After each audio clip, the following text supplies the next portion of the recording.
কিন্তু এখন ওটা জলদি, হাজার হোক আমি একা, পিস্তলেও যতদূর সম্ভব দুটো বুলেট আছে। আমি ফাইটিং পারি না অত ভালো। ওঠো দ্রুত, ওঠো, আমি সাহায্য করবো তোমার বাপরে ওঠাতে। বিল্ডিং থেকে বেরিয়ে এলো ওরা। তখন ঈশার আজান পড়ছে, চারিদিকে কুয়াশাচ্ছন্ন প্রকৃতি। ঠান্ডায় অন্তু থরথর করে কাঁপছিল, কিন্তু চেহারা উদ্দীপনাহীন।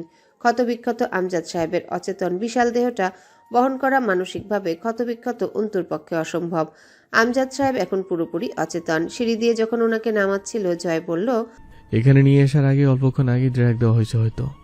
অন্তু তাকালো না, তার ভয় হচ্ছে। জয় এখন তাকে কোথায় নিয়ে যাবে? সে এক কুকুরের কাছে থেকে ছাড়া পেয়ে আরেক নেকড়ের সাথে পথ চলছে না তো। অন্তু শুধু চোখের সামনে ভাসছে জয়ের চোখে সেই লোলুপ দৃষ্টি, যখন তার পর্দা হটানো হচ্ছিল। কি বিশ্রী আগ্রহ নিয়ে চেয়েছিল জয় আমির। জয় যখন আমজাদ সাহেবকে কোলে তুলে নিয়ে বেরিয়ে আসছিল, পলাশ কিছু বলেনি। হয়তো পিস্তল অথবা জয়ের খ্যাপা স্বভাবের জন্য বলেনি তৎক্ষণাৎ কিছু, অথবা রহস্য জয়ের জানা নেই। পলাশের শিকার ছিনিয়ে নেওয়ার প্রেক্ষিতে পলাশ কি করতে পারে পরবর্তীতে। সিঁড়িটা ঘুটঘুটে অন্ধকার ছিল। একবার পা ফসকালে তিনজনই ঘাড়ে শিরা চিরে মরার চান্স ছিল। জয় আমজাদ সাহেবকে নিজের লম্বাটে শরীরের সাথে ঠেকনা দিয়ে দাঁড় করিয়ে পকেট থেকে মোবাইল বের করে ফ্ল্যাশ অন করে অন্তুর হাতে দিয়ে বলেছিল, ধরো এটা। অন্তুর বুকের ধরফরানি তখনও থামেনি, আর না ঘেন্নার আগুন নিভেছে। তবু সে যান্ত্রিক হাতে ধরল ফোনটা। গোটা ঘটনাটার হিসাব মিলছে না। তার মনে হচ্ছে এখানে যা দেখে গেছে তার চেয়ে বেশি অদৃশ্যমান ঘাপলা ঘটনাটিতে ভরপুর। অন্তু আব্বুর একটা বাহু আগলে ধরে হাঁটছিল। আমজাদ সাহেব অচেতন, ব্যথা বোধহয় টের পাচ্ছে না, কিন্তু অন্তুর বুকের ব্যথা উপশমের ওষুধ কোথায়? এই বিদারক ঘা কি জীবনে ভরাট হবে? জয়ের হুট করে তার মাথায় এলো, সে এসব করছে কেন? ননসেন্স কাজকর্ম সব। সে যুব সেবক হিসেবে এসব করতেই পারে, তবে সেটা খেয়াল মতো। তাই বলে আরমিনের বাপের সাহায্য? একবার তীব্র ঘৃণার চোখে দেখলো আরমিনকে। চোখ দুটো আক্রোশে জলজল করে উঠল। অন্তু টের পেল ঠান্ডায় অথবা আতঙ্কে তার হাত এবং হাঁটু বিশেষত খুব বাজেভাবে কাঁপছে। শরীরের চাদরটা ওখানে ধস্তাধস্তিতে পড়ে গিয়েছিল। এখন এক টুকরো ওড়না আছে বুকে, মাথায় কিছু নেই। সে অল্প একটু ওড়না তুলে মাথায় রাখলো। অভ্যাসবশত যেই মুখটা আবৃত করার জন্য আপনা আপনি হাতের ওড়না মুঠে উঠে যাচ্ছিল, সঙ্গে সঙ্গে হাত নামিয়ে ফিক করে হেসে ফেলল। চোখে এসে পানি জমলো একদলা। ভেতরের যন্ত্রণারা ধিক্কার দিল ওকে। বোকামে, তুই তো জবাই হয়ে গেছিস। তোরা কিছু বাকি আছে? মুখ ঢেকে এখন আর নাটক না করলেই নয়। যা সংরক্ষিত রাখতে হয় তা শতভাগ অক্ষত রাখতে হয়। সেখান থেকে এক রক্তি দানা খসলে পুরো সংরক্ষণের মান হারায়, সেটা অসংরক্ষিত হয়ে ওঠে। ওই আবরণ খোলার পর তার দর্শনে কতগুলো পুরুষ মজা লুটে। নাটক না করো, সামনে হাঁটো। 22 বছরের ওই সংরক্ষণে আজ ইঁদুর ঢুকেছে। তাও সেই ইঁদুর তাড়িয়েছে কে জানিস? আরেকটা পশু, যে তোকে ধরলে শুধু তোর সম্ভ্রমে নয়, বোধহয় গোটা তোকে খুবলে খেয়ে ফেলবে। বাঁশের ঝাড়টার দিকে তাকিয়ে লম্বা লম্বা টান দিচ্ছিল মুস্তাকিন সিগারেটে। সামনে চোখ যেতেই মনে হলো অন্তু আসছে। একা নয় সে, তার পাশে আরো দুটো পুরুষ অবয়ব। চট করে হলিস্টারে হাত গেল, পিস্তলটা বের করে তাক করে ধরল। জয় হেসে উঠল। আরে আরে, মোস্তাকিম সাহেব যে। হাসি থামিয়ে মিছে মিছে গম্ভীর হলো। ভেতরে যাননি কেন? আর একটু হলেই খানিক পর 3টা লাশ উদ্ধার করতে হতো আপনার। আমাদের কথা নাই বা ভাবলেন? অন্তত লেডিস। এই পরিস্থিতিতে এমন নোংরা মস্করা অবশ্য জয়ের কাছে আশা করাই যায়। অন্তুর দিকে তাকিয়ে মুস্তাকিনের মুখ কালো হয়ে এলো। পর মুহূর্তে দ্রুত আমজাদ সাহেবকে আগলে নিল জয়ের কাছ থেকে। অন্তুর মুখটা মুস্তাকিন প্রথমবার দেখলো, ক্ষণকাল চোখ ফেরালো না। জয় সিগারেট ধরিয়ে একপাশে গিয়ে দাঁড়ালো। আমজাদ সাহেব নড়বড়ে দেহটা দুজন কনস্টেবলের ভাড়ে দিয়ে শরীরে থাকা চাদরটা খুলে অন্তুর দিকে এগিয়ে দিল। অন্তু যন্ত্রের মতো হাত বাড়িয়ে চাদরটা নিয়ে গায়ে জড়িয়ে নেয়। মুস্তাকিন প্রায় রুষ্ট কণ্ঠে বলল, মুখ ঢেকে নিন অন্তু। ওখানে কি হয়েছিল পরে শুনছি। অধিকারবোধ অথবা কর্তব্য যাই হোক ছিল মুস্তাকিনের স্বরে। জয় মুস্তাকিনকে বলল, তো যান, তাইলে আমার গাড়ি আসবে। ভিআইপি লোক তো। চোখ মারল কথা শেষে। খুব শীঘ্রই দেখা হবে। জয় মাতালের মতো কাঁধ দুলালো। ওরা চলে যেতেই জয় পেছনে তাকায়। পুরনো দোতলার রুফটপ থেকে পলাশের জলজলে চোখ দুটো যেন জয়কেই দেখছিল। পুরো দলসহ দাঁড়িয়ে দেখছে এদিকের কাণ্ড। আমজাদ সাহেবকে একটা প্রাইভেট হাসপাতালে ভর্তি করালো মুস্তাকিন। সে লোক পাঠিয়েছে রাবেয়াকে আনতে। রাত 10টা বাজবে। অন্তু বসেছিল বেঞ্চির উপর। বেশ কিছুক্ষণ নির্লজ্জের মতো দেখলো মুস্তাকিন মেয়েটাকে। আসলেই যা সহজে পাওয়া যায় না, তা হুট করে পেলে মানুষের আগ্রহ পেয়ে বসে। মুস্তাকিনও রেহাই পেল না সেই আগ্রহ থেকে। অন্তুকে দেখা যায় না, আজ যাচ্ছে। যদিও বিষয়টা মুস্তাকিনের ভালো লাগছিল না। ধীরে হেঁটে এসে অন্তুর পাশে বসলো। রক্ত শুষে বেরিয়ে গেলে মানুষের মুখের বর্ণ বোধহয় অন্তুর মতো হয়। প্রাণ নেই মুখে, উদ্দীপনার বড্ড অভাব। হাঁটুর উপর দুহাত একত্র করে থুতনিতে ঠেকে আনমনে চেয়ে আছে। অন্তুর দেহ সেখানে বসা ছিল, তার নজর ছিল না এই জগতের কোথাও। প্রথমে কিছু বছর অন্তিকের অস্বাভাবিক হয়ে যাওয়া, তারপর সেদিন তার নিখোঁজ হওয়া, এরপর আব্বুর, এরপর অন্তুকে ডাকা, বাকিটা আরও ঘোলাটে। জয়ের আচরণ আরও রহস্য বাড়িয়ে দিচ্ছে। হিসেবটাকে সাধারণভাবে সমাধান করা যাচ্ছে না, কোথাও একটা কিন্তু থেকে যাচ্ছে। স্যারকে ওরা কেন নিয়ে গিয়েছিল? মুস্তাকিন ঝুঁকে বসলো মেঝের দিকে। একরোখার মতো বলে উঠল মুস্তাকিন। আপনার ইচ্ছাটাকে প্রাধান্য দিতে ইচ্ছে করছে না আমার, বলুন। অন্তু সেই নিস্তেজ স্বরে কিছুক্ষণ পরে বলল। আমারটাকে? এ পর্যায়ে জেদি লাগলো মুস্তাকিনকে। চোখ তুলে তাকালো অন্তু। মুস্তাকিন চমকে উঠল। ভয়ানক সেই চোখ, লাল টকটকে, এক ধরনের জেদ ও যন্ত্রণার সংমিশ্রণে ভরপুর। যা ভাববেন তাই।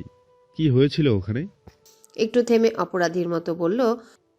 আমার উচিত হয়নি সময় 1 ঘন্টা দেওয়া। আমি ভাবছিলাম সাধারণ কিডন্যাপিং কেস। কিছু করার ছিল না বলে মনে হয় আপনার? এই হাতে মার্ডারও করেছি ম্যাডাম। যখন উপরমহল থেকে ঘুষ খেয়ে আমাকে অর্ডার করা হয়েছে প্রমাণ নষ্ট করে আসামি ছেড়ে দিতে, রাতের অন্ধকারে লাশ বানিয়ে ছেড়ে দিয়েছি আসামিদের। সিনিয়রদের কথাও অমান্য করিনি। মুস্তাকিনের কথাবার্তা উগ্র লাগছিল শুনতে। সেই চেনা ভদ্রলোককে ফুঁড়ে বেরিয়ে আসছে এক গোপন বিপ্লবী সত্তা। অন্তু কথা বলল না। তার নিজের কথা ভাবার অবকাশ নেই মস্তিষ্কে। সবটুকুই জায়গা ভিড়ে আছে আব্বুর কানের সেই সিগারেটে পোড়া ক্ষত। ছুটে পালাতে ইচ্ছে করছিল কোনো দিকে। এই নোংরা দেহ, কুলসিত জীবনকে ফেলে নির্জন জনমানব শূন্যের দিকটা তাকে ডাকছিল। চোখের সম্মুখটা অন্ধকার হয়ে এলো যখন, তখন ওপার থেকে আমজাদ সাহেব ডাকছেন। ওই তো আমজাদ সাহেব দাঁড়িয়ে আছেন। আরে, পরনে ধবধবে সাদা পাঞ্জাবি। তো অভিজাত লাগছে আব্বুকে দেখতে। অন্তু ছুটে যায় আব্বুর দিকে। আব্বুর ডান হাতের তর্জনী আঙ্গুলটা চেপে ধরে তারা হেঁটে যাচ্ছে। যাচ্ছে তারা চলছে। আর আসছে না দৃশ্যটা, সবটা অন্ধকার। রাত হয়ে গেছে। এই তো সবে বসন্তের বিকেল ছিল, এত তাড়াতাড়ি রাত নামলো, সব ফুরিয়ে গেল। মুস্তাকিন চমকে উঠল। ধপ করে পড়ে গেছে অন্তুর শরীরটা বেঞ্চি থেকে উপর হয়ে। ওকে ধরে উল্টাতেই মুস্তাকিন থমকালো। অন্তুর নাক বেয়ে রক্তের প্রবাহ নেমেছে। ঠোঁটের কাছে দাঁত আটকে আছে। দাঁত ছাড়ালে নিশ্চিত ঠোঁট কেটে রক্ত বেরিয়ে আসবে। ডাক্তার পালস রেট চেক করতে কবজি ধরেই বললেন। কিসের ট্রমায় আছে এতটুকু মেয়ে? পোশাকের এই হাল কেন? আপনার কে হয় মেয়েটা? মুস্তাকিন জবাব দিল না। কে হয় অন্তুর জানে না ও। অন্তুকে জানানো হলো না মুস্তাকিনের। আখির কেসটা হাতে নেওয়ার পর পলাশী তাকে হুমকি দেওয়া চিরকুট পাঠিয়েছিল। ফোন কলে বাজে ভাষায় গালি দিয়েছিল, খুন করার ধুমকি দিয়েছিল। আখির রেপ এবং মার্ডারের সাথে ওতপ্রোতভাবে জড়িত পলাশ। তবে সে একা নয়, আরও কেউ বা কারা আছে। মেয়েটা আপনার স্যারের মেয়ে, তাই তো? মুস্তাকিন মৃদু মাথা নাড়ল। ডাক্তার কিছুক্ষণ চুপ থেকে বললেন। দেখুন অফিসার, আপনি নিজে যেখানে উপস্থিত সেখানে পুলিশ কেসে যাবার আগে আপনার সাথে আলাপ করে নিচ্ছি। মেয়েটার কথাই পরে আসছি। ওর বাবার শরীরে ভালো মাত্রায় বুপ্রেনফ্রিন ড্রাগস ইনজেকশন পুশ করা হয়েছে। সাথে যে চেরাই আঘাতগুলোর চিহ্ন রয়েছে দেহে, পরবর্তীতে সেসব স্থানে টিউমার এবং তা থেকে ক্যান্সার অবধি সৃষ্টি হওয়ার সম্ভাবনা রয়েছে। বুঝতেই পারছেন কেমন চোরাই মারের শিকার হয়েছেন লোকটা। কিন্তু এসব কারা করেছে, কেন করেছে, এই প্রশ্ন উঠলেই চিকিৎসকবাদী কেস ফাইল করা আমাদের কর্তব্য। সেটা আপনার জন্য ঠেকে রইল। এরকম একটা কেসে আমরা এভাবে চুপ থাকি না, কিন্তু এখানে স্বয়ং আপনি। তবু থানায় জানাতে। মুস্তাকিন ব্যস্ত হয়ে উঠল। বুঝতে পেরেছি, ওসবের আর দরকার নেই। অন্তু, মানে মেয়েটার কি অবস্থা? অন্তু, মানে মেয়েটার কি অবস্থা সেটা বলুন ডক্টর। গভীর ক্ষত মানসিকতায় কোনো ঘটনা তাকে আঘাত করেছে, যা তার জন্য একঘেয়ে নেওয়া বোধহয় কঠিন হয়ে পড়েছে। আমরা বোকা নেই অফিসার। ওর কন্ডিশন যতটুকু দেখেছি এবং গেট আপ যা ছিল এখানে আসার পর, আই থিঙ্ক ওকে রেপ করার চেষ্টা করা হয়েছে। পরনে বোরকা ছিল, তাও অক্ষত নয়। আবার ওর বাবার এই হাল। আপনারা কি কিছু লুকাতে চাচ্ছেন? একটা মেয়ের জন্য ব্যাপারটা মরণসম প্রেশার ইম্প্যাক্টেড ওর মানসিকতার উপর। আপনারা ব্যাপারটাকে ফ্যান্টাসি হিসেবে নিচ্ছেন যেন অন্যরকম কোনো পদক্ষেপ নেই। আমি বুঝতে পারছি না বিষয়টা। এই নিয়ে কোনো ঝামেলা হবে না তো? ব্যাপারটা ব্যাপক গোলমেলে, মানে। মুস্তাকিন থামল। রিল্যাক্স ডাক্তার সাহেব, আসলে আমি নিজেও পুরোটা জানি না। হয়েছে অনেক কিছু, তা আমিও জানি। তবে অন্তুর এক্সাক্ট অবস্থা জানতে চাচ্ছি। আমিও জানি না কি হয়েছে। ওর কি অবস্থা? মানসিকভাবে বিপর্যস্ত হয়ে উঠেছে। প্যানিক অ্যাটাক হচ্ছে বারবার। মেন্টালি প্রেশার ফিল করছে অতিরিক্ত, যে কারণে বিভিন্ন ধরনের হ্যালুসিনেশন ক্রিয়েট হচ্ছে ওর সামনে। ইলিউশন আসছে মস্তিষ্কে। She needs mentally support and lots of rest. নির্বাচনের সকালে ঘুম ভাঙল 10টায়। এখনো অবধি বাইরে সব ঠিকঠাক। দলের কাউকে কোনো কেন্দ্রে এজেন্ট হিসেবে রাখেনি হামজা। কারচুপির বদনাম ছাড়া বিপুল ভোটে জিততে চায় সে। শুরুতে ক্যারিয়ারটা সর্বোচ্চ দাগমুক্ত রাখতে হবে। সামনের ধাপগুলো মানুষের আস্থা নিয়ে এগোতে হবে। ঝন্টু সাহেব নির্বাচনে নেই। মাঝারের শরীর এখন পুরোপুরি ভালো না, তবে টুকটাক চলাচল করতে পারছে। সবকিছু বদলা হিসেবে আজ ভোট কেন্দ্রগুলোতে খুব খারাপ কিছু ঘটার চান্স রয়েই যায়। আবার সারাদিন না হোক, ভোট গণনা অথবা ঘোষণার পরেও ঝামেলা হতে পারে। তুলি এসে বসলো হামজার পাশে। ভাই, কোয়েলের দুধ ফুরিয়ে গিয়েছে, একটু কাউকে পাঠিয়ে দুধটা এনে দিতি। হামজার সাথে তুলির সম্পর্ক ভালো না, আগে ছিল এখন নেই। এখন দুজন দুজনের সাথে কথা বলতেও আটকে যায়। সীমান্ত মণ্ডলের সঙ্গে পালিয়ে বিয়ে করার পরিণামে দুই ভাই বোনের এই দূরত্ব। সীমান্তর এত মারধর সহ্য করেও তুলিও বাড়িতে রয়ে গিয়েছিল। হামজা আনতে যায়নি, আসলেও বলে না চলে যেতে। হামজা তুলির কাছে বাচ্চাদের মতো অনুরোধ করেছিল সীমান্তকে ভুলে যেতে। এরপরেও তুলির এই পদক্ষেপ হামজাকে বহু দূরে টেনে এনেছে। জয় উঠে এসে ঝাড়ি মারল একটা। তো যান, তাইলে আমার গাড়ি আসবে। ভিআইপি লোক তো। কাঁদছে কেন মেয়ে? দুধ ফুরিয়ে যাওয়ার পর বলার কারণ কি? সেই সময়টুকু কি দুধের পাতিল গুলিয়ে খাওয়ার পরিকল্পনা থাকে? এইসব বালবেট্টিরা বাচ্চা মানুষ করেছে।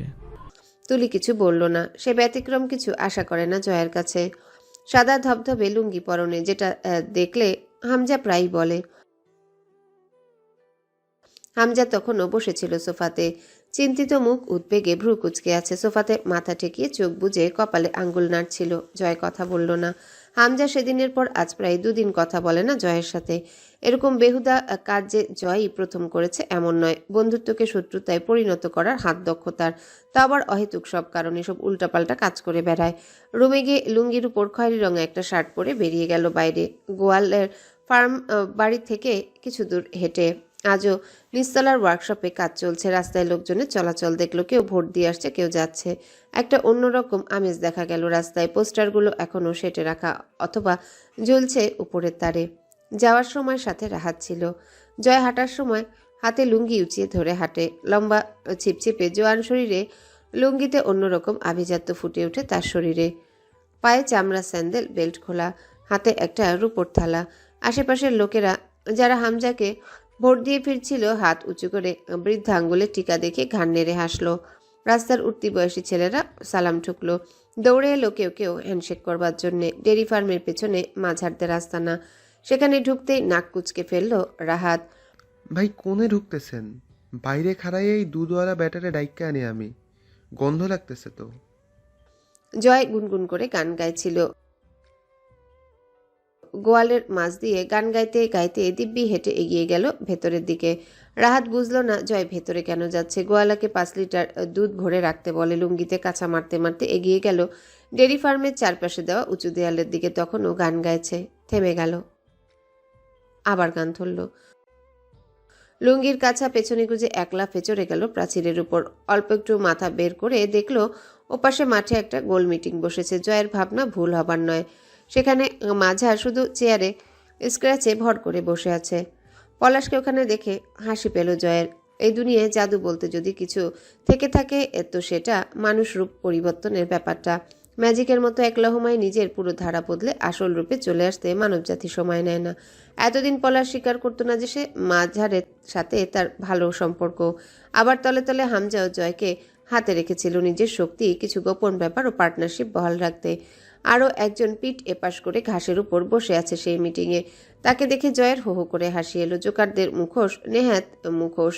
অথচ মানুষ যে মুখোশ পরে ভালো মানুষদের ধোকা দিয়ে তাদের সাথে মিশে থাকে, এটা বোধহয় খুব সস্তা তবে শক্ত মুখোশ। জয়ের এই বিষয়ে গর্ব আছে নিজের উপর। সে অন্তত নিজের নোংরামিগুলো সারাদিন সদিচ্ছায় স্বীকার করে বেড়ানোর বাহাদুরিটুকু আছে। সে কোনোদিনও কারো কাছে নিজেকে ভালো প্রমাণ করতে চায় না। মিথ্যা রূপ প্রকাশ করে মানুষকে ধোকা দেওয়াকে সস্তা ছোটলোকি কারবার মনে হয় তার। সে খারাপ, এটা তার বুক উঁচিয়ে বলার যে প্রবণতাটা আছে, নিজের সেই গুণটাকে সে ভালোবাসে। দুধটা রাহাতের হাতে দিয়ে জয় ভোট কেন্দ্রের দিকে গেল। রাহাতের কাছ থেকে ছোট্ট একটা ড্যাগার নিল, প্রয়োজনে প্রতিরক্ষার জন্য পেছন থেকে ডাকলো। শোন, কন ভাই? বড় সাহেবকে গিয়ে বলবি দ্রুত জন্য তৈরি হয়ে বের হয়ে আসে বাইরে। আমাদের অনুপস্থিতিতে নাটক জমাতে পারে প্রতিদ্বন্দ্বীরা, সেগুলো দেখা লাগবে তো। It's entertain. নিঃশব্দ শীতের রাত, 1:30 পেরিয়ে গেছে। ঘড়ির কাঁটার আওয়াজ কানে লাগছে। রাবেয়া বোধহয় তাহাজ্জুদের নামাজে বসেছেন। নিজের বিছানায় শুয়ে আছেন আমজাদ সাহেব। পিঠে থেতলে মারা হয়েছে, শুতে ভীষণ কষ্ট হচ্ছে। অন্তু পায়ের কাছে বসে রইল চুপচাপ, হাঁটুতে থুতনি ঠেকিয়ে। দুনিয়াটাকে পর মনে হয় তার, খুব মাথাটা শূন্য। জীবন এক নিষ্ঠুর খেলোয়াড় বুঝি। অন্তিক যেদিন বিয়ে করে আনলো, আমজাদ সাহেব ভৎসনা করেছিলেন তাকে। অন্তিক জব্বর তেরা ছেলে, বিশেষ করে তাকে তুচ্ছ জ্ঞান করলে শেষ হইতে পারত না ছোট থেকেই। সেদিন ওনার তাচ্ছিল্যটুকু গভীরে লেগেছিল, অথচ সে বাপের সেই সকল কথার পেছনের ভালোবাসার শাসনটুকু এড়িয়ে গিয়েছিল। জিদের বসে এমন বহু সত্য মানুষ করে এড়িয়ে যায়। অন্তিকের মাথায় ভূত চাপলো। সে প্রমাণ করে দেখাবে সে রোজগার জানে, নিজের বউকে নিজে পালন করতে পারে। কিন্তু গয়নাগুলো মার্জিয়া এনে দিয়েছিল বাপের বাড়ি থেকে। মার্জিয়া অন্তিকের চেয়েও বেশি জেদি। অন্তু নিশ্চিত পুরোটা অন্তিকের না, বরং বেশিরভাগ উৎসাহ মার্জিয়ার। কারণ সেদিনের অপমান মার্জিয়াকে ঘিরেই করা হয়েছিল। সেই গয়না বন্ধক রেখে পলাশের কাছে সুদের চুক্তিতে টাকা নিল অন্তিক। কিন্তু পলাশ কোনো যেন মহাজন নয়, একেবারে নরক থেকে উঠে আসা এক অভিশাপ। সুদের টাকা দেবার জন্য যে আয়টা দোকানের হওয়ার কথা, তা পলাশের ছেলেরা প্রতিদিন টুকটাক করে চাঁদা তুলে খেয়ে ফেলতো। দোকানে ভাটা পড়তে শুরু করলো। অন্তিকের নিজের ব্যবসা খাড়া করা তো দূর, পুঁজি ফুরিয়ে যেতে লাগলো। বাড়িতে কানাকড়ি আসার প্রশ্নই ওঠে না, কারণ দোকানের মাল দিন দিন কমে আসলো, পুঁজি নিশ্চিহ্ন হয়ে যাচ্ছিল। অথচ তখনই পলাশের পুরো আসল টাকা আর সপ্তাহের হিসাবে নির্দিষ্ট টাকার সুদ জমে জমে পাহাড় হচ্ছিল। অন্তিক লজ্জার মরণে একথা বাড়িতে বলার সাহস পায়নি। যতদিনে সে বুঝতে পেরেছিল নিজের ভুল, ততদিনে আব্বুর সামনে সে দাঁড়ানোর মুখ সে হারিয়ে ফেলেছিল। যে আব্বুকে টক্কর দিতে এত কিছু, সেই টক্করের খেলায় যখন তার ধ্বংস নেমে এলো, সে আর আব্বুর সামনে এসে দাঁড়াতে পারেনি। দিন দিন মৃত হয়ে উঠছিল মার্জিয়া জেদিমে। তাকে সুখ দেওয়ার ক্ষমতা ছিল না অন্তিকের। সে ঋণে ডুবে প্রায় মৃত। আবার মার্জিয়ার বাপের বাড়ির গয়নাও সে খেয়ে ফেলেছে। সে চাইলেও বউকে শাসন করতে পারেনি, বা সেই মানসিকতাই হয়তো ছিল না। শিক্ষিত ছেলেটা একটা সন্ত্রাস মহাজনের কাছে ভাবে শোষিত হয়ে নিজের ব্যক্তিত্ব হারিয়ে ফেলেছিল খুব খারাপভাবে। মার্জিয়া সব জেনে শুনে শুধু গজরাতে পেরেছে। সেই বাড়ির লোকদের দায়ী করত সে এই অবস্থার জন্যে। অন্তু এবং ওর বাবা মাকে এজন্য সহ্যই করতে পারেনি কোনোদিনও। অন্তুর গাল বেয়ে টসটসে গরম জল গড়িয়ে পড়ল। সেই কান্নার আওয়াজ অথবা মুখের অঙ্গভঙ্গি নেই। এত কিছু হয়ে গেছে, অথচ কোনোদিনও আন্দাজ করার সুযোগ পায়নি। ভালোবাসলে মূল্য চুকাতে হয়। আমজাদ সাহেব বাপ হিসেবে সন্তানকে ভালোবাসার দায়ে মূল্য চুকালেন। কিন্তু সে কিসের দানে বলি হলো পলাশের সাথে? বোন হিসেবে? এরকম তো কথা ছিল না। তাহলে বড় ভাইকে গোপনে ভালোবাসার দায়, ছোটবেলার সেই সব সুন্দর খুনসুটির দায়, কিসের দায় চুকিয়েছে অন্তু? দূর থেকে বোমাবাজির আওয়াজ আসছে। অন্তুর বুঝে আলতো করে ঠোঁট বাঁকিয়ে হাসলো। নিশ্চয়ই জিতে গেছে হামজা। এই মাঝরাতেও তার উল্লাস যাপিত হচ্ছে। একের পর এক বোমা আতশবাজি ফুটছে। বিকট আওয়াজে যেন ছাদের উপর এসে পড়ছিল সেগুলো। কয়েকটা গুলিও ফুটলো। আমজাদ সাহেব নড়ে চড়ে উঠলেন, তবে কড়া ওষুধের প্রভাবে ঘুম ভাঙল না পুরো তার। খানিক বাদেই, সেই মাঝরাতেই বাড়ির সামনে দিয়ে বিশাল রবে মিছিল চলে গেল। এই উল্লাস ত্রাসের রাজত্ব শুরু হবার উল্লাস। শেষের রাতের দিকে থামলো উল্লাস। তবুও দূর থেকে ধুমধাম গানের আওয়াজ ভেসে আসছিল। পুরো দিনাজপুর মেতে উঠেছিল যেন উৎসবে। ভোজন চলছে, নাচানাচি হচ্ছে, এমন একটা আমেজ ঘরের ভেতর থেকেও টের পাচ্ছিল। কাদার পরে মানুষ খুব ক্লান্ত হয়ে পড়ে, তার উপর মানসিক চাপ। রাবেয়া জায়নামাজে শুয়ে পড়লেন। অন্তু বসেছিল ওভাবেই। এটা চলে আসছে এমনভাবে। সে অসুস্থ হলে আমজাদ সাহেব ঘরে আসতেন না, বসে থাকতেন অন্তুর ঘরে সারা রাত। রাবেয়া পাশে ঘুমিয়ে নিত। আমজাদ সাহেব অসুস্থ হলে অন্তু বসে থাকে সেভাবেই। একদম নীরব হয়ে গেছে পরিবেশ, তার উপর ঠান্ডা আবহাওয়া, শীতের রাত। এমন এক ভৌতিক মুহূর্তে দরজায় করাঘাত পড়ল। করাঘাত যেন চাপা হাতে পড়ছে। হাত শব্দ বাঁচাতে চাইছে, সংকোচে জমে গেছে। বেশ কিছুক্ষণ পর্যবেক্ষণ ও ইতস্তত করে খুলতে উঠে গেলেন রাবেয়া। অন্তুর মস্তিষ্কে আতঙ্কগ্রস্ত হয়ে উঠল। সে মানসিকভাবে অসুস্থ হয়ে পড়েছে। সাহসগুলো একবেলায় দুমড়ে রেখে দিয়েছে পলাশ ও জয় মিলে। প্যানিক কাটেনি। এখনো মনে হচ্ছে এবার তার সাথে আবার কোনো নারকীয় ঘটনা ঘটবে। ধীর স্থির পায়ে এক লম্বা পুরুষ ঘরে পা রাখল। তার পায়ে প্রাণ নেই, চোখের দৃষ্টিতে চঞ্চলতা নেই। নজর থেমে আছে বিছানায় শুয়ে থাকা লম্বাটে অসুস্থ শরীরটার দিকে। নিস্তরিত পায়ে এগিয়ে এলো বিছানার দিকে। অন্তু তাকিয়ে দেখলো না, শক্ত হয়ে বসলো। এতক্ষণের আতঙ্ক দূর হয়ে এক বুক ঘেন্না তার শির দ্বারা বেয়ে নেমে যাচ্ছিল। পুরুষ অভাব ধপ করে বসে পড়ল আমজাদ সাহেবের পায়ের কাছে। আস্তে আস্তে হাত এগিয়ে দিল ওনার পায়ের উপর। বহুদিন পর এই ঘরে প্রবেশ তার। আমজাদ সাহেবের এত কাছে আসা। ঝুঁকে বসে রইল বেশ কিছুক্ষণ। টপ করে এক ফোঁটা জল পড়ে আমজাদ সাহেবের পায়ের উপর বিছানো কম্বলে। অন্তু উঠে বেরিয়ে এলো রুম থেকে। আমজাদ সাহেব চুপচাপ চেয়েছিলেন। অন্তিক ওনার অসুস্থ হাত দুটো জড়িয়ে ধরে হাতের উপর কপাল ঠেকিয়ে বসে রইল। ছেলেদের কান্না টের পাওয়া যায় না। অন্তিক খুব জেদি ছিল। ছোটবেলায় আমজাদ সাহেব শাসন করার জন্য মারলে সে আর ভাত খেত না। কোনোভাবেই কেউ খাওয়াতে পারতো না যতক্ষণ না আমজাদ সাহেব আবার আদর করে খাওয়াবেন। খাওয়ার আগে ঠিক এভাবে আব্বুকে জড়িয়ে ধরে আহ্লাদ করে কাঁদত। কিন্তু সেদিন রাতে আমজাদ সাহেব কিছুই বললেন না। অন্তিকের ভেতরে যন্ত্রণা বাড়ছিল এতে। এরপর পা দুটো জড়িয়ে ধরে বসে রইল। সকাল হলো, সে পা আর ছাড়েনি। কতবার কতভাবে ছুঁয়ে দিচ্ছে আব্বুর আঘাতগুলো। পাগলের মতো প্রলাপ বকছিল। মার্জিয়াও এসে বসলো একটু বেলা বাড়লে। জেদি মেয়েটার মুখেও রা নেই, অপরাধীর মতো মুখ করে বসেছিল। বেলা 11টার দিকে মুস্তাকিন এলো। আমজাদ সাহেবকে সালাম করে এসে দাঁড়ালো। রাবেয়া চেয়ার এনে দিলেন। বসলো না সে চেয়ারে। যে মাদুরটা পাতা ছিল তাতে সবার সাথে পা গুটিয়ে বসে পড়ল। চেয়ারে বসে আছেন আমজাদ সাহেব। হুট করে অন্তু কেন যেন একটা অপ্রাসঙ্গিক কথা তুলে বসলো। আখির কেসটা কতদূর এগোলো অফিসার? কেস টানার জন্য দড়ি লাগে, সেটার প্রান্ত হারিয়ে ফেলেছি। থেমে আছে, বলা চলে বন্ধ হয়ে গেছে। আপনি বলেছিলেন ওরা কি বাড়ি ছেড়ে চলে গেছে? হ্যাঁ, আমি গিয়ে পাইনি। আপনি গিয়েছিলেন না? আমিও পাইনি। তাহলে যে জিজ্ঞেস করছেন? অন্তু কথা বলল না। তার মুখে পর্দা নেই, শুধু মাথায় ওড়না দেওয়া। অন্তু যতক্ষণ চুপ রইল আর কেউ কথা বলল না। সে নিজেই সময় নিয়ে বলল, এর মাঝে 3 দিন অলরেডি কেটে গেছে, আজ 4র্থ দিন। ওরা এই দুদিনে কোনো মুভমেন্ট দেখায়নি। ব্যাপারটা জটিল। অন্তিক এখন বাড়িতে, যদিও আমি কিছুই বুঝতে পারছি না।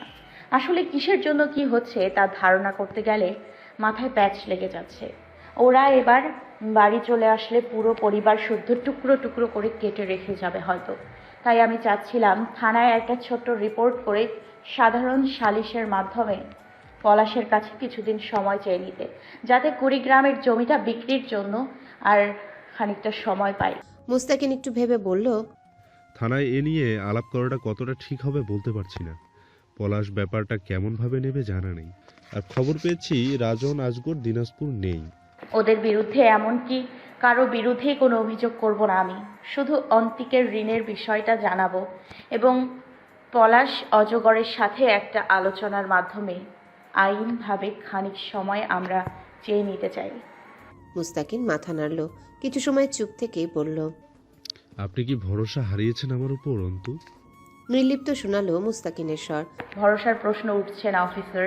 তাছাড়া আমার ডিপার্টমেন্ট আলাদা। আপনি খুন খারাপির প্রশাসনিক দায়িত্বে আছেন, আমাদের ব্যাপারটা তা নয়।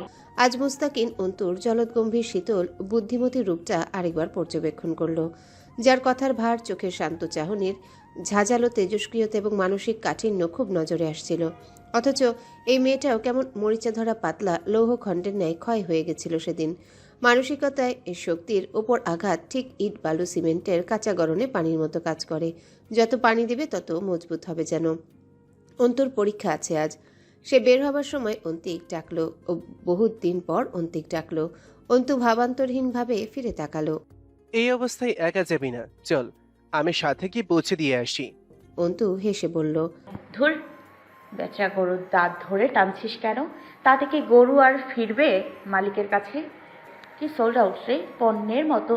কোম্পানি থেকে শহর বাজারের শোরুমগুলোর মালিকদের কাছে স্যাম্পল হিসেবে দেখা হয়ে গেছে। এখন আর প্রোডাক্ট স্টকে নেই, অলরেডি সোল্ড। তুই আরাম কর, আমি চলে আসবো। অন্তু হেসে ফেলল। অন্তিক মাথা নত করল না, লজ্জাও পেল না। সে তাকিয়ে দেখল অন্তুর দাপুটে পা ফেলে বেরিয়ে যাওয়া। অন্তুর কাছে সে গুরু ছিল, তবে নিচে নেমে গেছে কয়েক বছর আগে। ততদিনে ছোট্ট অন্তু বড় হয়ে গেছে, সক্রিয় হয়ে উঠেছে। তার তো আরও বহু ভৎসনা প্রাপ্ত। বাপ মা বোন ক্ষমা না করলে তার ক্ষমা নেই। এরকম ছোটখাটো কটূক্তিতে তার সুখ হচ্ছিল। অন্তুর কাছে মাথা আরও নত হয়ে আসছিল। মানুষ চিরকাল মোটেও নিজের আত্মগৌরব ধরে রাখতে সক্ষম হয় না। নিজের দোষে তা কখনো কখনো খুব জঘন্যভাবে মরা পাতার মতো ঝরে পড়ে। ঠিক যেমন সে আজ নিতান্তই নর্দমার কীট। অবাঞ্ছনীয় জেদের বশবর্তী হয়ে সর্বস্ব ধ্বংস করা এক অভিশাপ। পরীক্ষা শেষ করে ক্যাম্পাস থেকে বেরিয়ে অন্তু গেল 3rd ইয়ারের ফর্ম ফিল আপের জন্যে। মনোয়ারা রেহমান ওকে দেখে মৃদু হাসলেন। ভালো আছো? মলিন হাসিটা লুকিয়ে সে বলল, আলহামদুলিল্লাহ ম্যাম, আপনি ভালো? মনোয়ারা মাথা নেড়ে বসতে বললেন। এক মুহূর্তের জন্য অন্তুর দিকে তাকিয়ে হুট করে যেন থমকালেন ভদ্রমহিলা। অন্তুর মুখ খোলা, পর্দা নেই তাতে, তবে সংগোপনে এড়িয়ে গেলেন এই ব্যাপারটায়। মনোয়ারা কিছু বললেন বোধ হয়। কিছু বলবে অন্তু? তোমার সাথে এমন ইতস্তত বোধ যায় না। আমি তোমাকে স্পষ্ট ভাষী হিসেবে দেখতে চাইবো। আশ্বস্ত হয়ে বলল অন্তু। ম্যাম, আমাদের কমন রুমে যে সালমা খালা কাজ করতেন, ওনার সম্বন্ধে কি জানা আছে আপনার? সন্ধিহান স্বর মনোয়ারার। কেন জিজ্ঞেস করছো? অন্তু খানিকক্ষণ চুপ করে রইল, কিছু ভাবলো, একটু রহস্যমণ্ডিত লাগলো ব্যাপারটা। এরপর আচমকা সহজ গলায় বলল। জানি না আসলে ওনার মেয়ের ওভাবে মৃত্যু। ওনার মেয়ে? আখি ওনার মেয়ে ছিল? অন্তু অপ্রস্তুত হলো। জি ম্যাম, ওনার মেয়ে আখি। ও আচ্ছা, তো তুমি কেন জিজ্ঞেস করছো সেসব ব্যাপারে? অন্তু কথা খুঁজে পেল না, আর প্রসঙ্গ এড়াতে বলল। আমাদের নতুন সাজেশন দেবার কথা ছিল না ম্যাম? বেরিয়ে আসার সময় ফের একবার ডাকলেন মনোয়ারা। শুনো মেয়ে, এতক্ষণ অনধিকার চর্চা হবে বলে জিজ্ঞেস করিনি, তবে না করে পারলাম না। তোমায় দেখে ঠিক লাগছে না। আমার অভিজ্ঞতাকে বোধহয় ফাঁকি দিতে পারেনি তোমার চতুর চোখ। অন্তু হাসলো। সুযোগ পেলে পরে কখনো সরল চোখে তাকাবেন ম্যাম। পড়ে নেবেন সবটা, আজ জোর করবেন না। আমার জন্য দোয়া করবেন। একটা সরু দীর্ঘশ্বাস বেরিয়ে এলো। জীবন তার সাথে বেশ গভীর নিষ্ঠুর খেলায় মত্ত হয়েছে। জিতবে কে? জীবনের সাথে নাকি জেতা যায় না? হার নিশ্চিত জেনেও সে কি একবার লড়বে? হারার জন্যে লড়াটা বোকামি হবে না? আবার না লড়ে জিতে যাওয়াটাও কি ছোট লোকই হবে না? ভাবনা শেষ হলো শহীদ মিনারের সম্মুখে এসে। মেরুদণ্ড বেগ শঙ্কিত হওয়া মস্তিষ্কের নিউরন কোষে আন্দোলন তুলল যেন। জয় জয় জয় আমির। এই পথটা তার বহু হেনস্থার সাক্ষী। আজ দেখা হবে, না হবার চান্স বেশি। গতকাল নির্বাচনে জেতার উৎসব করে এখন হয়তো ঘুমাচ্ছে। অন্তু হাসলো। এরা সুখী কারণ এরা খারাপ। অন্তু অবাক হলো। আশ্চর্য, সে নিজেও তো খারাপ, তবুও তার জীবনে এত ছঞ্চাট কিসের? নাকি নিয়তির কাছে তার খারাপ মানসিকতার খবর পৌঁছায়নি? নিয়তি নিজেও জানে না অন্তু কতটা স্বার্থপর, হিংস্র আর কুটিল। আবার সময় সাপেক্ষে খুব দুর্বল। এই বিষয়টাকে অবশ্য ঘৃণা করে অন্তু। দুর্বল কেন সে? পুরোপুরি খারাপ হতে হবে তাকে। গোটাটা আপাদমস্তক, প্রতিটা শিরার প্রবাহধারায় খারাপের তরল ঠুকাতে হবে। পলাশ ভালো আছে, জয় ভালো আছে। এই সমাজে এমন সব জয় পলাশেরা এক ডাকে সুখী মানুষ। সেও সুখে থাকবে, শুধু একবার খারাপ হয়ে গেলেই তার সুখ আর ঠেকবে না কোথাও। নিজেকে এ পর্যায়ে পাগল মনে হলো অন্তুর। সেই রাস্তা জয় হামজার ক্লাবের রাস্তা। ক্লাবটাকে বেলুন, ফুল, বিভিন্ন ধরনের সরঞ্জামে সাজিয়ে তোলা হয়েছে। এক গাদা চেয়ার জড়ো করা পাশের মাঠটায়। বেশ কিছু ডেকচি, প্লেট, শামিয়ানা ইত্যাদিও দেখতে পেল। উৎসব বেশ জমজমাট পালিত হয়েছে। অন্তুর বুকটা আবারও একটু কাঁপলো। ক্লাবের সামনে কেউ নেই, দুপুর গড়ানোর সময়। সবগুলো নাচানাচি লাফালাফি করে হয়তো বিশ্রাম নিচ্ছে এখন। পড়ে আছে শুধু মানুষগুলো নেই। চাঁদনির কথা অন্তুর মাঝে মধ্যে মনে পড়ে। মেয়েটাকে একদিনে কেন জানি মনে ধরে গিয়েছিল। আর সালমা খালা, ওনার কান্না জড়িত মুখটার কথা মনে পড়লে বুক ভার হয় অন্তুর। অন্তুর চাঁদনিকে দরকার। ওর বিশ্বাস মেয়েটা অনেক কিছু জানে। অন্তু এটাও ভেবে বের করেছে এই 2 দিনে এসব তাদের পরিবারের সাথে শুধুই ঋণের টাকার দায়ে বোধহয় হয়নি। কিছু একটা ঘটে চলেছে পিঠ পিছে, যা আন্দাজের বাইরে। কি হতো যদি জয় সেদিন ওকে শেষ মুহূর্তে রক্ষা না করতো? ভাবতেই বিষিয়ে উঠল ভেতরে ভাবনাটা। এক জানোয়ারের সাপেক্ষে আরেক জানোয়ারকে সুক্রিয়া জ্ঞাপন করছে যেন পাগল মনটা। তবু সে কৃতজ্ঞ নোংরা লোকটার কাছে, অন্তত নিশ্চিত সর্বনাশের হাত থেকে রক্ষার খাতিরে। টিনের বেড়া কেটে বানানো দরজাটা চাপানো ছিল। তা চেপে ভেতরে ঢোকার চেষ্টা করতে কেমন ক্যারকার শব্দ করে উঠল। অন্তু সাবধান হলো। কোনো মতে ভেতরে মুখ দিতে একটা বিশ্রী গন্ধ এসে সুরসুর করে নাকের গভীরে প্রবেশ করলো। বমি এসে গেল অন্তুর। ওড়না তুলে নাকে চেপে ধরলো। এই কদিনে একটা বসত বাড়িতে এমন দুর্গন্ধের উৎস কি? কিছু মরে পড়ে আছে নাকি? ঘরগুলো ফাঁকা, জিনিসপত্র কিছুই নেই। যত এগিয়ে যাচ্ছে গন্ধটা আরো প্রকট হয়ে নাকে আসছিল। মাটির রান্নাঘরে ইঁদুর মাটি তুলে ছোট ছোট পাহাড় বানিয়েছে। চাঁদনি যে ঘরে তাকে বসিয়েছিল সেখানেও উকি দিল একবার। ফাঁকা সেসব। অথচ গন্ধের উৎসটা আসছে আসলে ওই বিল্ডিং থেকে, যেটা অন্তুর এর আগের বার এসেও দেখেছিল। ওভাবেই পড়ে আছে, শুধু ছাদ হয়েছে, নিচে মাটি। জানালা দরজা কিছুই নেই। কৌতূহল দামাতে না পেরে সেখানে উঠে গেল অন্তু। ইটের উপর ইট রেখে সিঁড়ি তৈরি করা, যেটা আগে ছিল বলে মনে পড়ল না। বালু বিছানো মেঝে, দুটো পাশাপাশি ঘর। এক ঘরে উকি দিয়ে ফাঁকা পেল। অপর ঘরে যেতে একদম পেট গুলিয়ে এলো অন্তুর। শক্ত করে ওড়না চাপলো নাকে। অবাক হয়ে দেখলো ঘরটা। একটা মাদুর, 2-3টা চটের বস্তা, চাটাই পিড়ি ইত্যাদি বিছানো। তার উপর ছড়িয়ে ছিটিয়ে পড়ে আছে অনেকগুলো কাচের বোতল, ক্যান। বোতলগুলো অ্যালকোহলের। মোড়কের মতো কাগজ ছড়িয়ে আছে পুরো ঘর জুড়ে। তাতে নিশ্চয়ই নেশাদ্রব্য ছিল। একটা জিনিস যা অনেকগুলো এখানে ওখানে পড়ে আছে তা দেখে প্রথমে বুঝতে পারছিল না অন্তু এগুলো আসলে কি। একটু পরেই মাথায় এলো এ তো কলকি, গাজার কলকি বা স্টিক তৈরি 3 কোণা আকৃতির মোড়ক। এসবের গন্ধও আসছে, তবে এমন বিশ্রী আর তীব্র যেন নয় যা নাকে আসছিল। এই ঘরের ফাঁকা জানালায় চাটাই বেঁধে দেওয়ায় ঘরের ভেতরে দিকটা অন্ধকার প্রায়। অন্তু আরও কিছুটা এগিয়ে গেল, গা গুলিয়ে এলোর। মাংস পচার গন্ধ নাকি খুব বিশ্রী হয়। অন্তুর মনে হচ্ছিল এরকম নোংরা দুর্গন্ধ তার নাকে আগে প্রবেশ করেনি কখনো। সে আরেকটু ঝুঁকলো। বেকারিগুলোতে যে পাতার উপরে করে বিস্কিট রুটি সেঁকতে দেওয়া হয় তন্দুরিতে, সেই পাতা, তার উপর ঘন শুকনো সাদা লালচের মিশ্রণে কেমন ক্রিম জাতীয় পদার্থ লেপ্টে আছে। সাদা পদার্থগুলো আলাদা হয়ে আছে জায়গায় জায়গায়। অন্তু বুঝতে পারছিল না জিনিসটা কি, আসলে কি লেগে আছে লোহার পাতাগুলোর উপর। খানিকক্ষণ চেয়ে রইল কি ধরনের পদার্থ, কোনো ক্রিম অথবা রাসায়নিক দ্রব্য। হুট করে জট খুলল যেন। ঘন অফ হোয়াইট রঙা ক্রিম জাতীয় পদার্থ কি তা বুঝতে পেরে ঘেন্নায় গা ঝাঁকুনি দিয়ে উঠল। পায়ের পাতা শিরশির করে উঠল, পুরুষের বীর্য। অন্তু কয়েক কদম পিছিয়ে এসে কেঁপে উঠল। একটু ধাতস্থ হতেই ভাবনায় এলো তাহলে এই পদার্থটির সাথে রক্ত কেন। পরে বুঝতে পারল ওখানে পড়ে শুকিয়ে আছে রক্ত, পুজ এবং বীর্য। মানবদেহের বর্জ্য পদার্থের সবচেয়ে ঘৃণ্য ও নোংরা 3টি পদার্থ এখানে পড়ে আছে। অন্তুর শরীরের পশমগুলো তখনও দাঁড়িয়ে আছে, লোমকূপগুলো শিওরে আছে, পেটে মোচড় দিয়ে আসছিল। এখানে কি হয়? মদ জুয়ার আসর বসে তা তো বোঝা গেল না হয়, তবে এগুলো কি, কেন, কি ঘটে এখানে? নাকি সেই বেশি ভাবছে? সে যখন বাড়ি থেকে বেরিয়ে এলো তখন আসরের আজান পড়ছিল। হাত ঠান্ডা হয়ে এসেছে, কেমন ঘোর লেগে গেছিল। সাধারণ স্বাভাবিক জীবনটা কবে থেকে যেন এমন উদ্ভট সব পরিস্থিতির সম্মুখীন হওয়ার অভ্যাস গড়ে নিল। এই ভয়টাও ভেতরে কাজ করছিল না যে পাশেই ক্লাব ঘর, কেউ দেখে ফেলবে তাকে। খানি খেটে তবে রাস্তায় উঠতে হয়, বাড়িটার চারপাশে কোনো বসতি নেই। অন্তু ভেবে পাচ্ছিল না এখানে আসলে হয় কি। আর ওই বাড়ির লোকগুলোই বা গেল কোথায়? কেউ জোর করে উঠিয়ে দিয়েছে? কারা উঠিয়ে দিয়েছে? ক্লাবের মালিকেরা? পাশের বাড়িতেই ঢুকলো সে দ্বিধা সংকোচ ঠেলে। কথায় কথায় জিজ্ঞাসা করলো, এই বাড়ির লোকেরা কোথায় গেছে? বাড়ির মহিলা বললেন, হুট করে একদিন আইছিল, পরে আবার চলে গেছে হয়তো। কারোর সাথে তেমন সম্বন্ধ ছিল না ওদের যতদিন ছিল এখানে। অন্তুর চোখ মুখ কুঁচকে উঠল। মানে হুট করে এসেছিল মানে? সালমা খালা এখানকার বাসিন্দা না? ও মা, তা হবে কেন? কয়েক মাস আগেই তো আইছিল এখানে। অন্তু বুঝতে পারছিল না কিছুই। সালমা খালাকে কমন রুমের আয়া হিসেবে সে অ্যাডমিশন নেওয়ার পর থেকে দেখছে, অর্থাৎ সেই দেখেছে প্রায় 2 বছর যাবৎ। এসেছে তারও আগে। আর জায়গা বিক্রি ওসব ঝামেলা অন্তুর অসহ্য লাগছিল ভাবতে। সামলালো নিজেকে। আচ্ছা, বুঝেছি। ওরা কবে গেছে এখান থেকে বলতে পারবেন? আর সোহেল ভাইয়া কি বিদেশ চলে যাবার পরে ওরা গেছে এখান থেকে? মহিলা বিরক্ত হলেন। বললাম তো, ওরা কারোর সাথে মিশতো না এদিকে।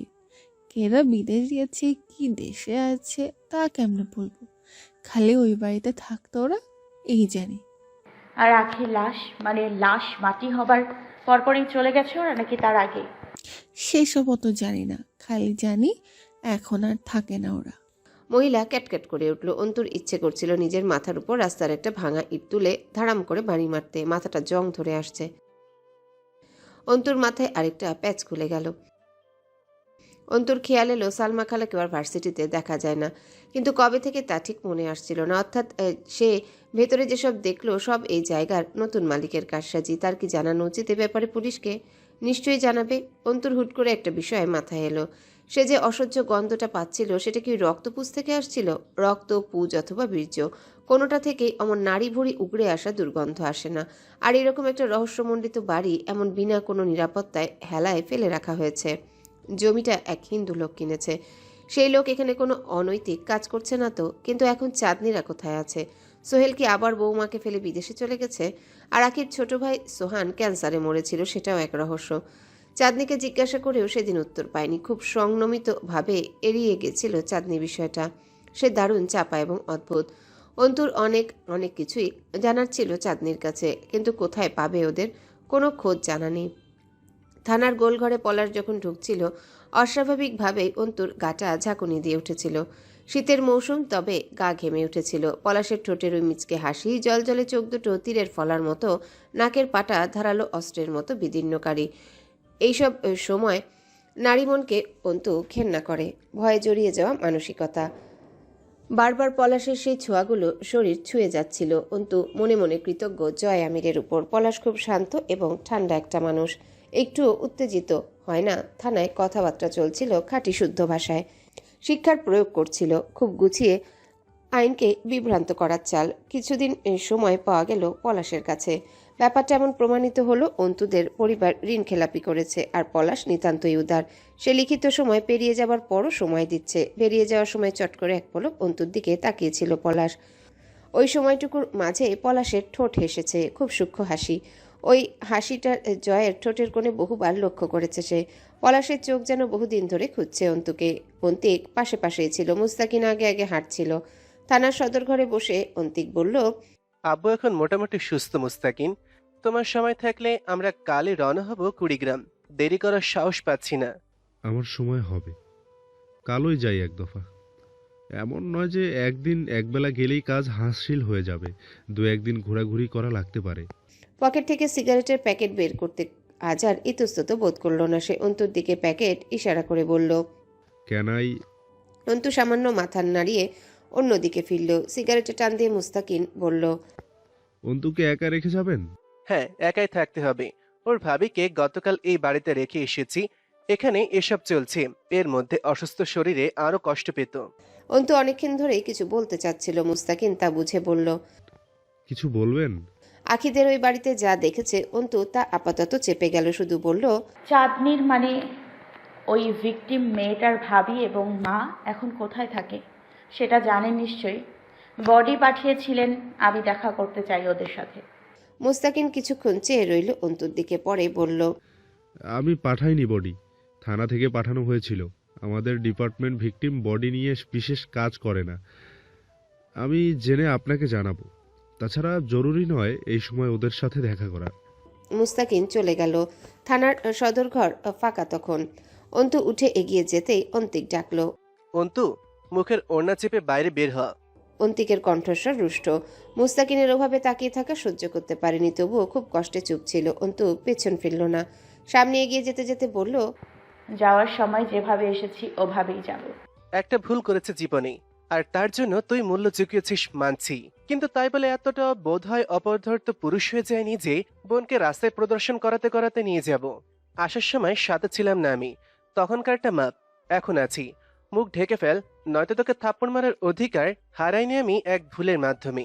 আমার ভুলের জন্য তোকে যে পোহাতে হয়েছে তার বদলে যে কোনো সাজা দেই চলবে। তাই বলে তোকে তোর বেপরদার ব্যাপারে শাসন করতে পারবো না এমনটা মোটেও নয়। বহুদিন পর অন্তিক পুরনো অন্তিকের মতো কথা বলল। অন্তু তাতে ফিরে তাকিয়ে তাচ্ছিল্য করে হাসে।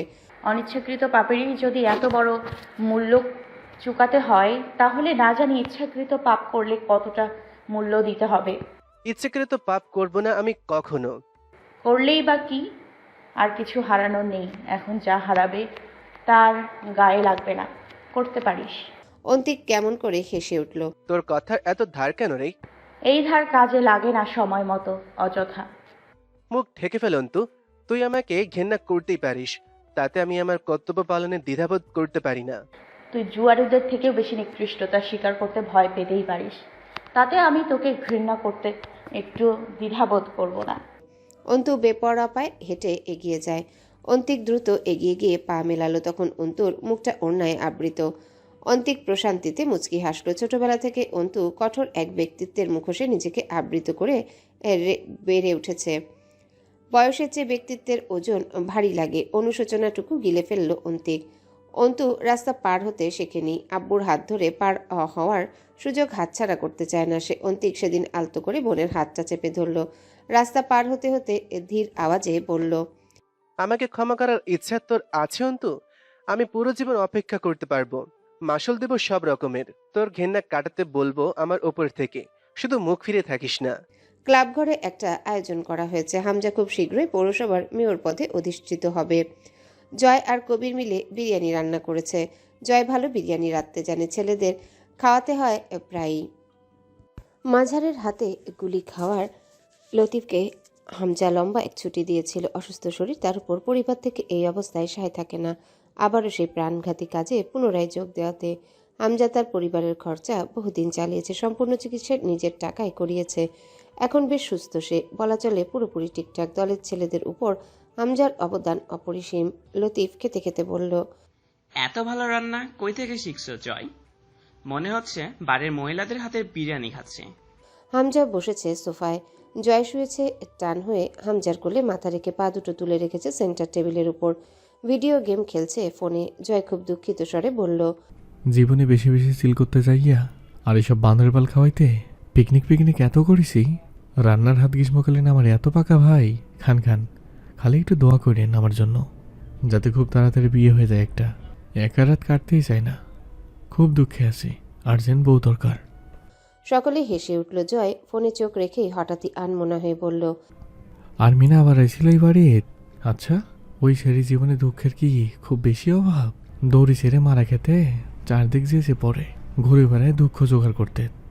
হামজা জিজ্ঞাসা করল। ওখানে কেন গেছিল? জয় হাসল। হুমায়ুন আহমেদের উপন্যাস পড়ছিলাম, সুন্দরী চিংড়িরা বেশি বোকা হয়। আসলে ওই শালি একটু বেশি সুন্দরী তো, মাথায় মাল কম। সেরির ধান পড়ে চুলায়, ওই শালি পানি ঢালে বাসায়। তাহলে কি হইল? না জানি কিসব দৃশ্য দেখে আইছে। কলেজের ওজন কতখানি হলে এত কিছুর পরে থামেনি। এই তোরা কে ওই সেরের যাইয়া কইয়া আসবি, ওর সামনে কি কি হতে পারে। তুই নিজে দেখেছিস ওকে? দুপুরে এখানে ঘুমিয়েছিলাম, বিকেলে উঠে পেছন বারান্দায় দাঁড়াতে এক নজর দেখা হয়ে গেল। হামজা সিগারেট ধরিয়ে ধোয়া ছেড়ে সোফায় হেলান দিয়ে বসল। হতে পারে দেখেনি কিছু, দেখলেও বিশেষ কিছু দেখার কথা না। ওই বাড়ির মহিলাদের খুঁজতে গেছিল। এখনো কি সেসব পড়েই আছে ওখানে? তাই তো থাকার কথা, ওসব দেখেছে আমি নিশ্চিত। আর দেখলে শ্বশুর বাড়িতে জানাবে, এটা ডাবল নিশ্চিত। তুমি খালি ভাবো কতখানি সাহসের দরকার ওসব দেখেও চুপচাপ বেরিয়ে আসা। লতিফ হেসে উঠল। সাহসে যদি না থাকবো তাহলে কি আর তোমার মুখের খাবলা ধইরা থুতো ছেড়ে? ওইটারে তো বুঝা যায় মায়া কলেজে 12 হাত। সকলের মাথায় বাজ পড়ল কথাটা শুনে, কিন্তু জয়ের মুখে অপমান নেই।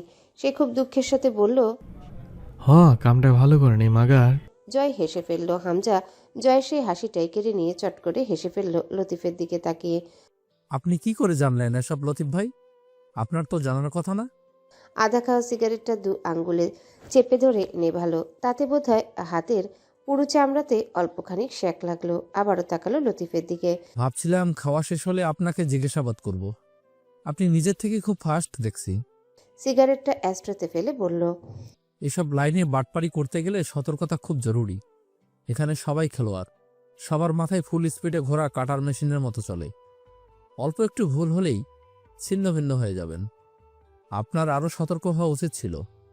হাস্যোজ্জ্বল চোখ কথাগুলো বলে আরাম করে উঠে দাঁড়ালো হামজা। বসলো জয়, ফোনটা পাশে রেখে হাত দুটো হাঁটুতে গেড়ে পিঠ বাঁকিয়ে বসলো। চোখ হাসছে তার। শার্টের কলারের উপর দিয়ে শিকলাকৃতির চেনটা ঝুলে আছে নিচের দিকে, তাতে ইংরেজি হরফ জেল লকেট। বাঁ হাতের রিসলেটটা কবজি থেকে কনুয়ের উপর পড়ে রইল। পরনে সাদা ধবধবে লুঙ্গি, তার উপর কালো জ্যাকেট পরেছে। পাড়া ক্লাব এমনি চলাচলে তাকে কোনো সময় ফর্মাল পোশাকে দেখা যায় না। লুঙ্গি শার্ট চামড়ার জুতোই চলে। গ্রাম্য মোড়লের মতো দেখতে লাগছে ওকে। পাশেই হামজা দাঁড়িয়ে আছে, সাদা পাঞ্জাবি পরিহিত, কালো শাল জড়ানো, ঠোঁটের কোণে হাসি জমা থাকা অবস্থায় কেমন করে যেন তাকিয়ে রইল জয় লতিফের দিকে। হামজা মিটিমিটি হাসছে। এই হাসি লতিফের উপর করা সবটুকু ন্যায়পরায়ণতার হিসাব শুষছে। কোনো দিকে ফাঁক রেখেছিল না হামজা লতিফের ভরণ পোষণে।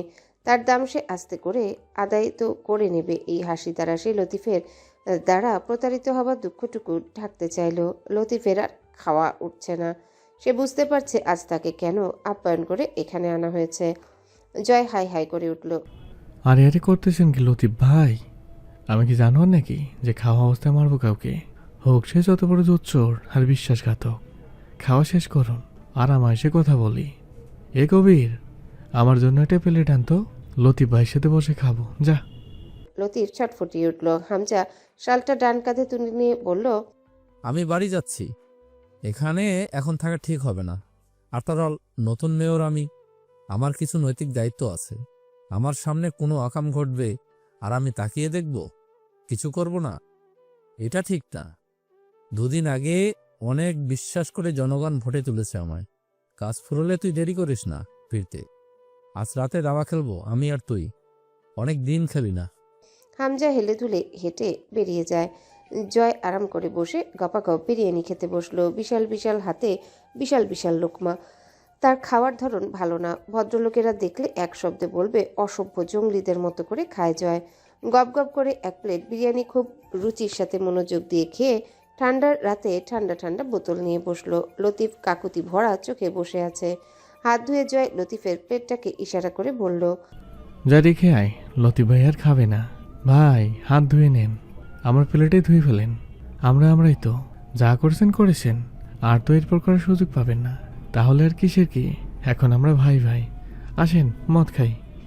জোর করে মদ পান করালো লতিফকে।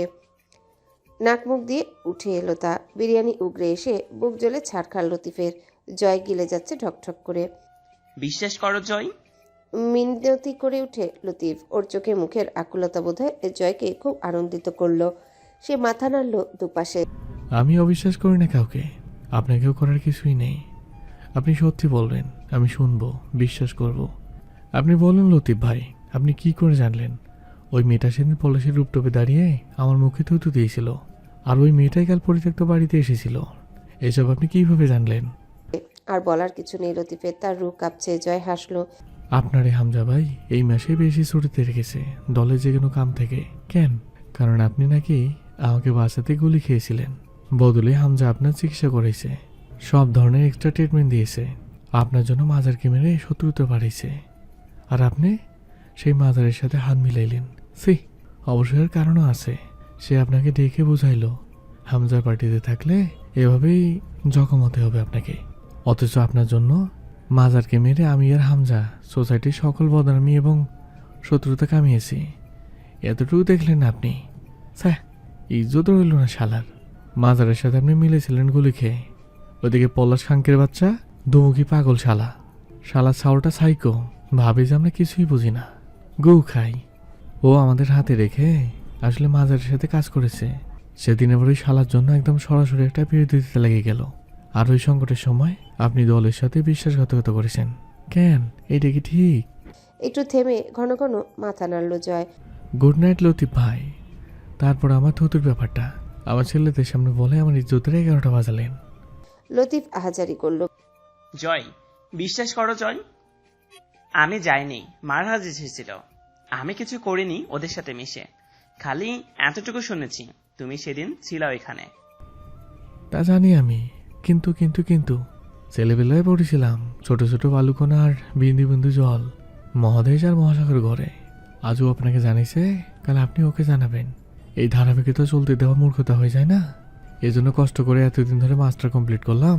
তাছাড়া এসব ইস্যু না, ইস্যু হলো বিশ্বাসঘাতকতাদের। নাকি আপনার দৃষ্টিতেও ঘৃণা করে?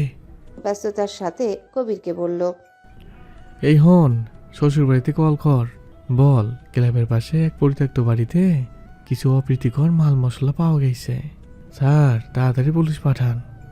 ওসি সাহেব বোধহয় থানায় বসে ঘুমাচ্ছিলেন। কল রিসিভ করলেন দেরি করে। জয় নিজে ধরে লম্বা একটা সালাম দিয়ে খাঁটি শুদ্ধ ভাষায় বলল, স্যার, আমাদের ক্লাবের পাশে একটা বাড়িতে কিছু অপ্রীতিকর জিনিস পাওয়া গেছে। ড্রাগস, অ্যালকোহল জাতীয় জিনিস পড়ে আছে, আর সাথে একটা লাশও আছে মনে হয়। স্যার, ঘরের কার্নিশে কাফনের মতো মরণে কিছু একটা আছে। স্যার, বিশ্রীর গন্ধ আছে, মানুষ পচার মতো। থাকা যাচ্ছে না এই ঘরে। আমার ধারণা ওটা লাশই হব। ঘরের এক কোণে কিছু ব্যাটিং স্টিক ও হকি স্টিক, চাপড়, চাপাতি, লাঠি, ছুরি ইত্যাদি গাদা করা আছে। জয় হেলে তুলে হেঁটে গিয়ে রডের মাছ থেকে একটা কালো কুচকুচে রড তুলে আনলো। 2 চুমুক মদ গিলে সোফার উপর বসে পড়ল ধপ করে। তখন ক্লাব ঘরে 4 জন ছেলে আছে, বাকি রাখে বিদায় হয়েছে। লতিফকে ওরা শক্ত করে ধরল। টেবিলের উপরে রাখা টিস্যু বক্স থেকে অনেকটা টিস্যু তুলে মুড়িয়ে যতটা যাবে না তার চেয়ে বেশি টিস্যু লতিফের মুখে গুজে দিল জয়। লতিফের চোখে পানি, চোখ দুটো বারবার অনুরোধ করছে ক্ষমা করে দিতে। জয়ের খুব সুখ লাগছে। ভিকটিমের চোখে ভয় না দেখলে অত্যাচার করে মজা নেই।